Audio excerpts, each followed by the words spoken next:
Hello everyone, in this video we will discuss about current affairs of 30th March 2023। सबसे पहले हमारे सामने है Karnataka elections. 10th of May की डेट अनाउंस हुई है, इलेक्शन होंगे और 13th ऑफ मई को इनका रिजल्ट अनाउंस हो जाएगा, काउंटिंग हो जाएगी वोट्स की। इलेक्शन कमीशन ऑफ इंडिया ने दो मेन चैलेंजेस हमारे इन चुनावों में बताए हैं जिनको टैकल करना ज़रूरी होगा: urban apathy and money power. Urban apathy refers to lack of interest among urban middle class। Commissioner Rajiv Kumar CEC हैं। इनके अलावा दो इलेक्शन कमिश्नर और हैं। 1989 तक, अक्टूबर 1989 तक केवल एक ही इलेक्शन कमिश्नर हुआ करते थे। अक्टूबर 1989 में दो और ऐड किए गए, अक्टूबर, नवंबर, दिसंबर। केवल 3 मंथ्स के लिए 3 मेंबर कमीशन रहा हमारा। उसके बाद 1990 से लेके 1993 तक 1 मेंबर कमीशन रहा। 1993 में फाइनली फिर वापस दो और इलेक्शन कमीशन ऑफ इंडिया में ऐड किए गए। तो अब फिलहाल तब से लगातार मल्टी मेंबर बॉडी है हमारा election commission of India. Article 324 में इलेक्शन कमीशन ऑफ इंडिया का मेंशन है, chief election commissioner can be removed by impeachment. अगर सीईसी को रिमूव करना है तो इम्पीचमेंट, और अगर बाकी दो में से किसी भी इलेक्शन कमीशन को रिमूव करना है तो they can be removed by president of India on the recommendation of CEC. Chief election commissioner की रिकमेंडेशन के बाद प्रेसिडेंट ऑफ इंडिया आपके इलेक्शन कमिश्नर को हटा सकते हैं। टेन्योर 65 ईयर्स की एज तक, और या फिर 6 ईयर्स का इनका टेन्योर रहेगा, जो भी जल्दी हो उसके बाद रिटायर हो जाएंगे। ठीक है, तो current chief election commissioner Rajiv Kumar, और जो फर्स्ट चीफ इलेक्शन कमिश्नर थे हमारे ही वक्त Sukumar Sen. Sukumar Sen was first chief election commissioner of India. ये अभी राहुल गांधी जी के बाद वायनाड कॉन्स्टिट्यूएंसी से वो चुनाव जीते थे। तो अब क्योंकि उनका इलेक्शन डिस्क्वालीफाई हो चुके हैं वो, तो उनकी सीट वैकेंट है और 30 डेज का टाइम है कोर्ट की जजमेंट के अगेंस्ट अपील प्रेफर करने का। उसके बाद फिर 6 मंथ्स का टाइम है इलेक्शन कमीशन के पास दोबारा चुनाव कराने का। 6 months to hold by elections for Wayanad constituency, that election commission have time to hold elections. इसको बाई इलेक्शंस बोलेंगे। बाई इलेक्शंस कराने के लिए 6 मंथ्स का टाइम है यहाँ पे। कूनो नेशनल पार्क जो कि मध्य प्रदेश में है, यहाँ पे चीता इंट्रोड्यूस किए गए थे। They were introduced from Namibia, an African country. तो एक यहाँ पे चीता का नाम है Siaya, SIYA, Siaya. Siaya is a female cheetah and she has given birth to 4 cubs. 4 चीतों को जन्म दिया है सियाया ने। और 1952 में हमारी कंट्री में चीता एक्सटिंक्ट हो गए थे। तो कह सकते हैं in more than 70 years we have seen the birth of cheetahs in our India. ठीक है, तो ये चीता के बारे में है। राजस्थान ने एक एक्ट पास किया, राइट टू हेल्थ एक्ट 2022। और इस हेल्थ एक्ट में क्या है, फंडामेंटल राइट्स आपका article 21 gives you right to life. No one shall be deprived of his life and personal liberty except according to procedure established by law. This is the statement of Article 21 which gives you right to life. अलग अलग judgement में supreme court ने ये कहा है कि right to life के अंदर राइट टू हेल्थ भी इंक्लूडेड है। तो कॉन्स्टिट्यूशनल गारंटी है हमारी राइट टू लाइफ के अंडर राइट टू हेल्थ की। इसके अलावा डायरेक्टिव प्रिंसिपल्स के भी अलग अलग प्रोविजंस हैं जो स्टेट को डायरेक्ट देते हैं राइट टू हेल्थ ग्रांट करें सिटीजन्स को। तो इसके ध्यान में रखते हुए राजस्थान ने एक्ट पास किया, राइट टू हेल्थ एक्ट। इसके इसमें no person seeking health care should be denied it on the grounds of access and affordability. कि किसी के पास अफोर्डेबिलिटी नहीं है, पे नहीं कर सकता, या उसके पास एक्सेसिबिलिटी नहीं है ट्रीटमेंट करवाने की, तो उसको मेडिकल ट्रीटमेंट डिनाई नहीं होना चाहिए। ही और she must get medical treatment. इसके लिए ये एक्ट पास हुआ है, लेकिन वहाँ के डॉक्टर स्ट्राइक पे हैं।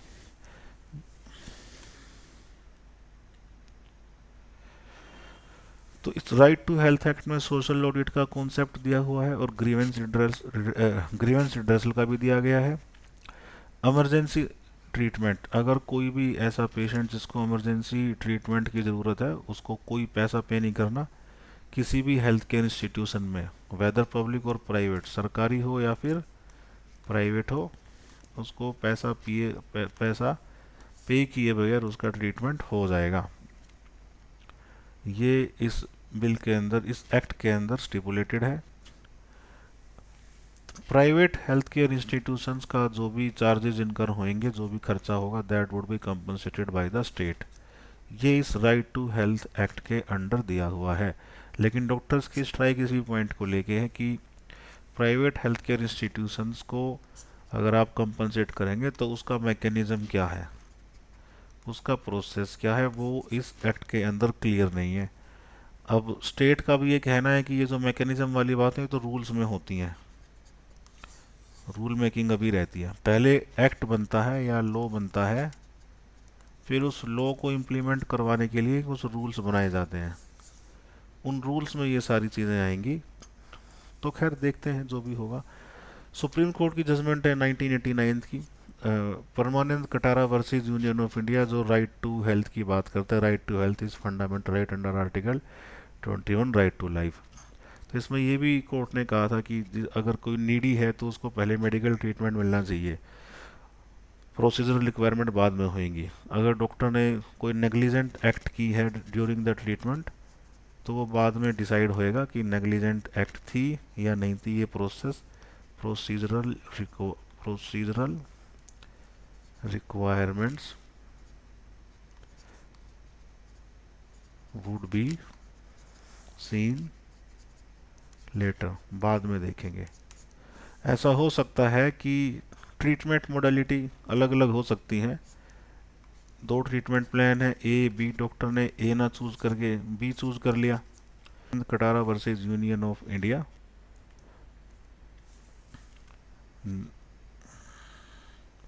गूगल्स केस के बारे में देखिए। गूगल अभी लास्ट मंथ, तकरीबन अक्टूबर के मंथ में, competition commission of India CCI, जो कि एक स्टैट्यूटरी बॉडी है, उसने गूगल पे फाइन लगा दिया, पेनल्टी लगा दी 1337.76 करोड़ रुपीस की गूगल पे बाई सीसीआई। गूगल ने इसके खिलाफ अपील फाइल करी national company law appellate tribunal, NCLAT में गूगल ने अपील फाइल की। अब एनक्लैट ने भी सीसीआई की पेनल्टी को सही माना है, तो NCLAT uphold this penalty impose Google by CCI. हालांकि कुछ रिलीफ सीसीआई ने जो कंडीशंस लगाई थी, 10 कंडीशन सीसीआई ने गूगल पे लगाई थी, जिनमें से 4 कंडीशंस को सेट असाइड कर दिया है एनक्लैट ने। तो गूगल को थोड़ा फ़ायदा तो मिला अपील करने का, लेकिन पेनल्टी अभी नहीं हटी है इसकी। क्यों लगाएगी पेनल्टी? पेनल्टी लगाई गई है for abusing it's dominant market position.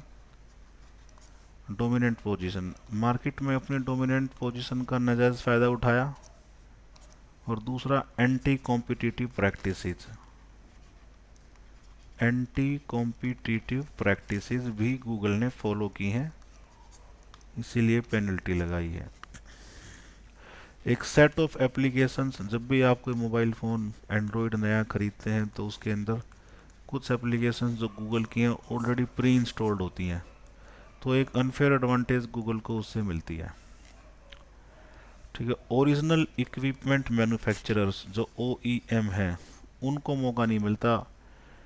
ठीक है, उनके साथ गूगल दो तरह के एग्रीमेंट करता है, anti fragmentation agreement, Android compatibility commitment agreement.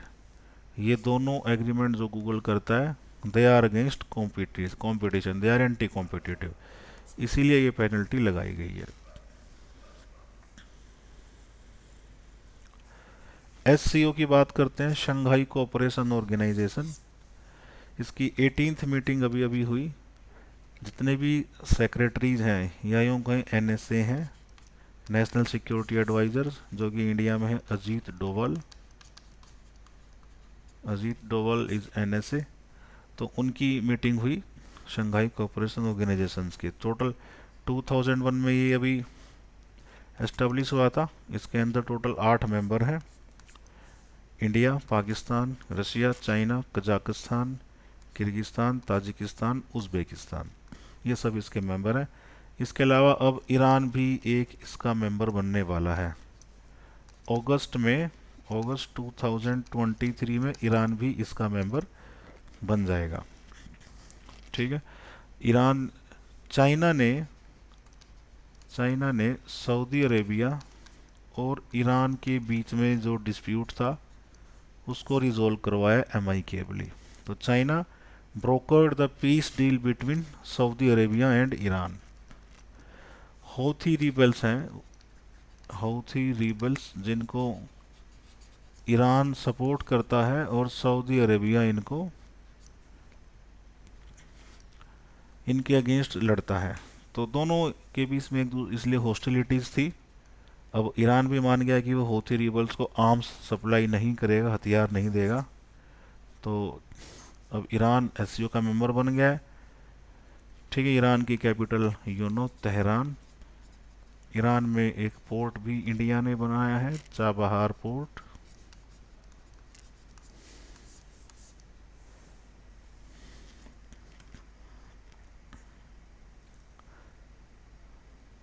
अच्छा, एससीओ के सेक्रेटरीज हेडक्वार्टर, एससीओ का सेक्रेटरीट है बीजिंग में। और Ming Zhang Ming is the secretary general of Shanghai cooperation organisation. Saudi Arabia agree to join SCO as dialogue partner. जैसा कि मैंने अभी बताया कि China has brokered a peace deal between Iran and Saudi Arabia. तो Iran तो SCO का full time member बन जाएगा अगस्त में, और सऊदी अरेबिया को डायलॉग पार्टनर की तरह ज्वाइन करवा लिया गया है। ठीक है। और भी काफ़ी कंट्रीज डायलॉग पार्टनर हैं। स्टॉप द बोट्स, ये एक इंग्लैंड में इलीगल माइग्रेंट्स घुसे चले आ रहे हैं। ठीक है। उनको रोकने के लिए stop the boat campaign, Rishi Sunak prime minister England के, उन्होंने ये एक मुहिम अभी चलाई है, जो भी डिस्कस हो रही है उधर के पार्लियामेंट में। तो इसमें प्लान क्या है? Plan to house illegal migrants in disused military sites. Military sites जो यूज़ में नहीं है उनको वहाँ पे ये रहने की जगह देंगे, उनको शेल्टर देंगे। जैपोरिजिया न्यूक्लियर पावर प्लांट, ये न्यूक्लियर पावर प्लांट यूक्रेन में है। And this can be said to be the largest nuclear power plant of Europe. और ये जो जिस जगह पे ये है, that place is very close to front between Russia and Ukraine, जो दोनों की सेनाएं खड़ी हैं आमने सामने, उसके बिल्कुल पास में जयपुरिजिया न्यूक्लियर पावर प्लांट। और इस बात के पूरे चांसेस हैं कि इस न्यूक्लियर पावर प्लांट को डैमेज हो सकता है ड्यू टू वॉर। तो IAEA, international atomic energy agency, international atomic energy agency, ये है यूनाइटेड नेशंस का न्यूक्लियर वॉचडॉग, न्यूक्लियर वॉचडॉग। इसके डायरेक्टर जनरल मिस्टर ग्रोसी, जिनका पूरा नाम है मैरियानो राफेल मैरियानो ग्रोसी, इन्होंने अभी विजिट किया है इस साइट को। और ये रसिया को भी विजिट करने के लिए कह रहे हैं। He might also visit Russia to prevent it from attacking this Zaporizhzhia nuclear power plant. ठीक है, तो ये इम्पोर्टेंट है ये। IAEA का हेडक्वार्टर कहाँ पे है? IAEA is headquartered in Vienna, VIENNA, Vienna, Austria.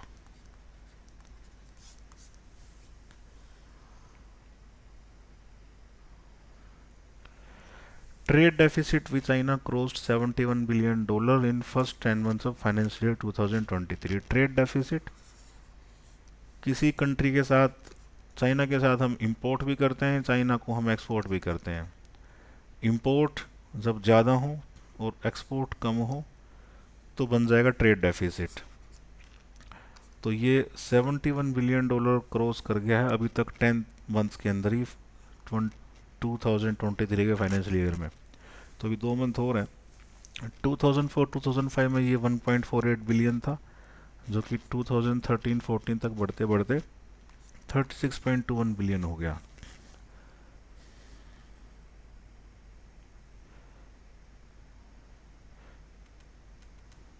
Yusuf Hamza was born in Scotland's first minister, becoming the first Muslim leader of a government in Western Europe. Western Europe में हमजा यूसुफ स्कॉटलैंड के first minister बने, तो first Muslim leader है ये।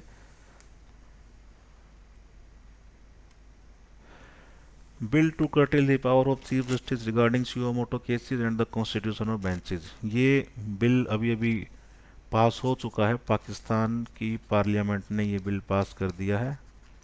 पाकिस्तान में जो lower house है, lower house of Pakistan is known as national assembly, national assembly, national assembly. और यहाँ के प्राइम मिनिस्टर कौन है? Shehbaz Sharif. Shehbaz Sharif is the prime minister of Pakistan. Chief justice of Pakistan, ये कौन है? Umar Ata Bandial. Umar Ata Bandial is the chief justice of Pakistan. तो देखने में मिल रहा है कैसे एग्जीक्यूटिव और जुडिशरी के बीच में आपको एक टकराव देखने को मिल रहा है। यहाँ पे सुओ मोटो केसेस, कौन से केसेस होते हैं? चीफ जस्टिस ऑफ पाकिस्तान के पास ये पावर है कि नेशनल इंटरेस्ट में कुछ केसेस का खुद ही संज्ञान ले सकते हैं इन हिज इंडिविजुअल कैपेसिटी, किसी और जज की ज़रूरत नहीं है। लेकिन अब पार्लियामेंट ने क्या कर दिया, नेशनल असेंबली ने क्या कर दिया है कि थ्री सीनियर मोस्ट जजेज यानी 1 CJI 1 CJP chief justice of Pakistan plus 2 other जजेज, ये तीनों मिलके ले पाएंगे suo motu cognizance of cases, ना कि अकेले चीफ जस्टिस। उसके अलावा बेंचेस जो बनाई जाती हैं, कितने जजेस की बेंच कौन सा केस देखेंगी, इसकी पावर चीफ जस्टिस के पास ना होके इन 3 सीनियर मोस्ट जजेस के पास आ गई है अब। ठीक है, तो यह ऐसा हुआ क्यों है? ऐसा इसलिए हुआ है कि इमरान खान ने, जो पहले पाकिस्तान, पिछले इससे पहले प्राइम मिनिस्टर थे पाकिस्तान के, उन्होंने प्रोविंशियल दो प्रोविंसेस को प्रीमेच्योर डिसॉल्व करा दिया और इलेक्शन कमीशन को चुनाव कराने के लिए बोल दिया। हालांकि पाकिस्तान में प्रोविंशियल और नेशनल इलेक्शन एक साथ होते हैं। ठीक है, तो इलेक्शन कमीशन ने हालांकि डेट अनाउंस कर दी थी 30 अप्रैल के आसपास, लेकिन बाद में चुनाव कराने से मना कर दिया। तो अब इसको सुओ मोटो कॉग्निजेंस केस का लिया उमर अता बंदियाल ने, जो कि चीफ जस्टिस पाकिस्तान के, और उन्होंने डायरेक्शन दी इलेक्शन कमीशन को कि election commission must conduct elections in these 2 provinces prematurely. तो ये एक रीज़न बना कि ये सुओ मोटो केसेस की जो पावर है, अकेले चीफ जस्टिस के पास ना होके 3 सीनियर मोस्ट जजेस को दे दी गई है। Okay, I hope this clear. Let's move on to our next slide. Messi completes 100 career goals for Argentina against Curacao. Lionel Messi from Argentina इन्होंने अभी अभी 100 गोल्स अपने under international football goals complete किए हैं इंटरनेशनल फुटबॉल में। Curacao is a country, rather island country. Curacao is an island country under kingdom of Netherlands. Kingdom of Netherlands के under Curacao एक island country है। इसी के साथ लियोनेल मेसी के 102 गोल हो गए हैं और अभी थर्ड है लिस्ट में, जबकि नंबर 1 है क्रिस्टियानो रोनाल्डो, आप सभी जानते हैं 122 गोल्स के साथ। और ईरान के एलीदाई सेकंड नंबर पे, फर्स्ट क्रिस्टियानो एंड सेकंड एलीदाई, और अब थर्ड है लियोनेल मेसी। ये क्यूरासाओ नाम याद रखिएगा, पूछ सकते हैं कौन सी कंट्री के अगेंस्ट इन्होंने अपने 100 की रेड बुल्स कंप्लीट किए। क्यूरासाओ को इन्होंने 7-0 से हराया है इस गेम में, डिफीटेड क्यूरासाओ बाई 7-0।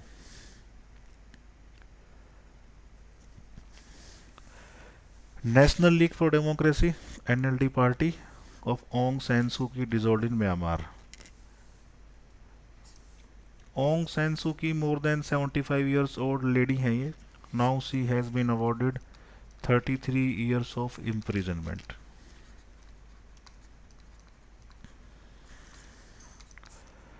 फिलहाल म्यांमार में मिलिट्री रूल है, मिलिट्री रूल है, ठीक है। और इस मिलिट्री रूल को मिलिट्री जनता भी बोलते हैं उधर, मिलिट्री जनता।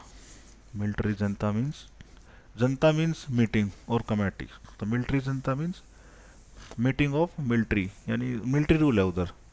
ओंग सैन सू की, इनकी पार्टी का नाम है national league for democracy. Iran Myanmar में काफ़ी टाइम तक डेमोक्रेसी नहीं थी। 2015 के चुनाव हुए, ओंग सू की ने काफ़ी अच्छी जीत दर्ज की। 2020 में वापस चुनाव हुए तो वापस ओंग सू की ने more than 4/5 of seats for one by Aung Suu Kyi alone, not just Aung Suu Kyi, rather her party national league for democracy.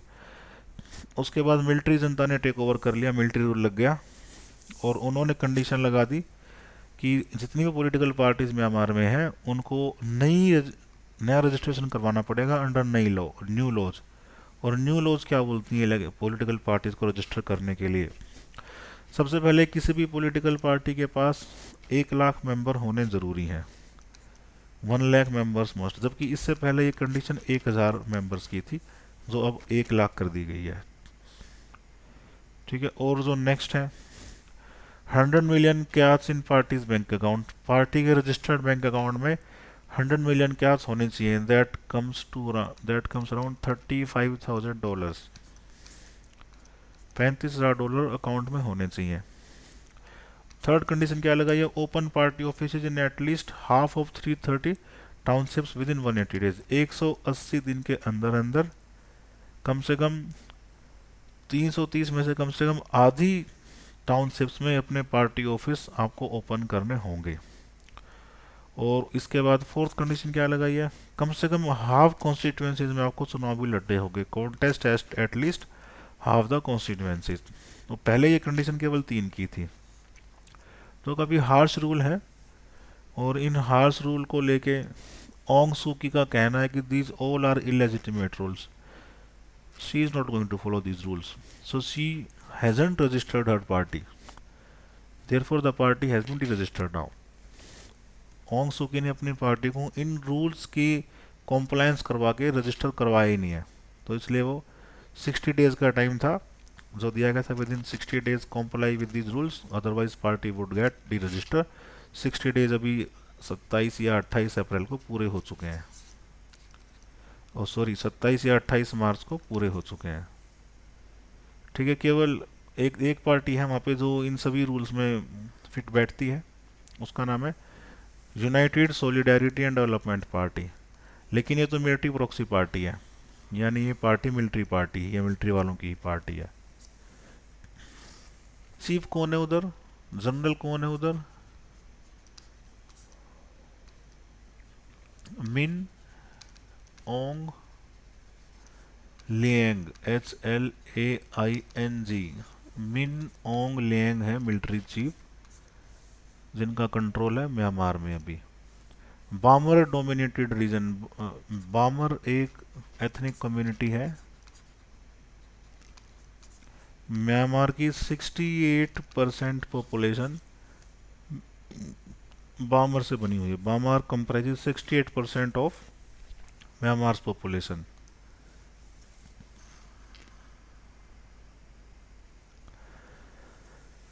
Sanitation workers returns to work in Paris following strike due to new pension laws. ये France की news है। France के president हैं Emmanuel Macron. Emmanuel Macron Emmanuel Macron को सबसे stiff protest देखना पड़ा है सैनिटेशन वर्कर्स का। नई पेंशन लॉज अनाउंस हो गई हैं और उसको सैनिटेशन वर्कर उसको वापस कह रहे हैं कि वापस लिए जाएं, जबकि वहाँ के प्रेसिडेंट का खुद ये मानना है कि these pension laws are necessary for interest of country, though they are opposed by everyone, most of the citizens, but they are essential. So he chose national interest over populism. तो new pension laws, ठीक है। Next obituary, बड़ी important figure है ये, विवान सुंदरम, इनकी अभी death हुई है। He was a contemporary artist, died at 79 years of age, and he was nephew of Amrita Shergill.